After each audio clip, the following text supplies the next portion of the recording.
अस्सलामुअलैकुम। हमारे जी&एम किचन में आप सबको एक दफ़ा फिर खुशामदीद। आज हमारे किचन में बन रहा है शकरकंदी।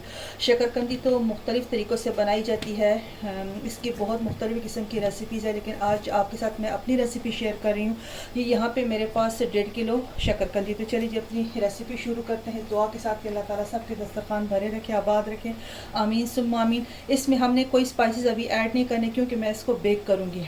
आप इसको ओवन में भी रख सकते हो, और जिन लोगों के घर में, जैसे आप अक्सर गांव के जो घर होते हैं उनमें तंदूर होते हैं, तो आप इसको तंदूर में भी बना सकते हो। मैं इसको ग्रिल में रखूँगी। तो इसको मैंने अच्छी तरह से धो के रख दिया, और उसमें मैं इस तरह से ये दूर दूर फासले से इस तरह से कट लगाऊंगी छुरी के साथ। एहतियात के साथ लगाए, अपने हाथों का ख्याल रखें। ये सब मैं इसी तरह से कट लगा के इसको बेकिंग ट्रे में रख के फिर आपको दिखाती हूँ। अच्छा जी, देखिए शकरकंदी में मैंने इस तरह से ये सारे कट से लगा दिए, छुरी के साथ सब में लगा दी, ताकि ये अंदर तक पक सके। ठीक है जी। तो इसको मैं हल्का सा अब इसके ऊपर ऑयल स्प्रे करती हूँ। आप ब्रश की मदद से कोई भी कुकिंग ऑयल जो आप इस्तेमाल करते हैं आप वो लगा सकते हैं इसके साथ, इस तरह करके। वीडियो को प्लीज़ एंड तक देखें। अगर चैनल पे नए हैं तो चैनल को सब्सक्राइब कर दें। अगर पसंद आए तो कमेंट्स करके ज़रूर हमें बताएं।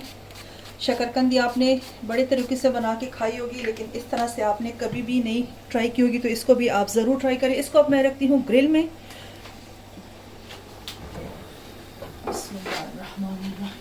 ग्रिल मैंने पहले ऑन कर दिया। ठीक है जी। इसको मैं तकरीबन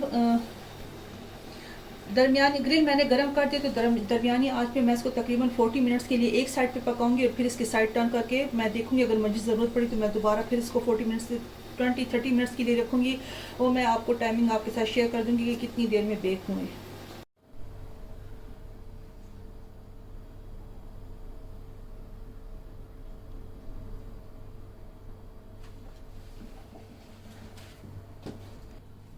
अच्छा जी, ये देखें माशाल्लाह से सारी शकरकंदी बेक होके तैयार हो चुकी है। अच्छा, मुझे तकरीबन 1.5 घंटा लगा इसको मैंने बेक किया। ग्रिल में स्लो फ्लेम पे मैंने इसको बेक किया, इसलिए मुझे इसको 1.5 घंटा लग गया। आप इसको तंदूर में भी बेक कर सके, उसमें भी बहुत अच्छे से ये बेक हो जाती है, ओवन में भी हो सकती है।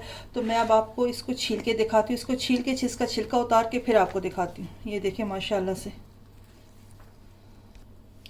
अच्छा जी, ये देखें माशाल्लाह से ये आधी शकरकंदी मैंने साफ़ करके इस तरह से इसके पीस काट ली। इतनी अच्छी से ये नरम हो चुकी है। ये आप इसके रेशे देख सकते हैं। ये बहुत मज़े की, बहुत टेस्टी है। मीठी होती है लेकिन बहुत मज़े की लगती है ये। आप इसके ऊपर कोई लेमन जूस, चाट मसाला अक्सर लोग डाल के खाते हैं, लेकिन मैं इसके ऊपर कुछ चीज़ भी शामिल नहीं करूँगी। इसका अपना टेस्ट जो है, आप इसी तरह इसको खा के इसको एंजॉय करें। ये बहुत अच्छी बनती है। और अच्छा, ये आधी मैंने यहाँ पे साबुत रखी है।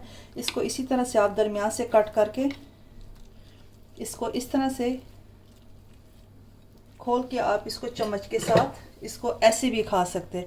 तो ये वाले खाने का तरीका ज़्यादा अच्छा लगता है बनिस्बत इसके। ठीक है जी। तो आप जिस तरह आपका दिल करे आप इसको खा सकते हैं। आप इस रेसिपी को ज़रूर ट्राई करें। ये बहुत मज़े की बनती है। शकरकंदी के खाने के वैसे भी बहुत फ़ायदे हैं, सभी को पता है। बच्चों को ज़रूर ट्राई करें, ख़ुद भी ट्राई करें।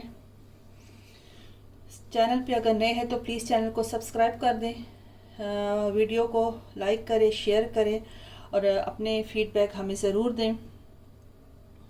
तो मिलते हैं इंशाल्लाह फिर किसी नई रेसिपी के साथ। तब तक के लिए अल्लाह हाफिज़। खुश रहें, आबाद रहें, आमीन सुम्मा आमीन।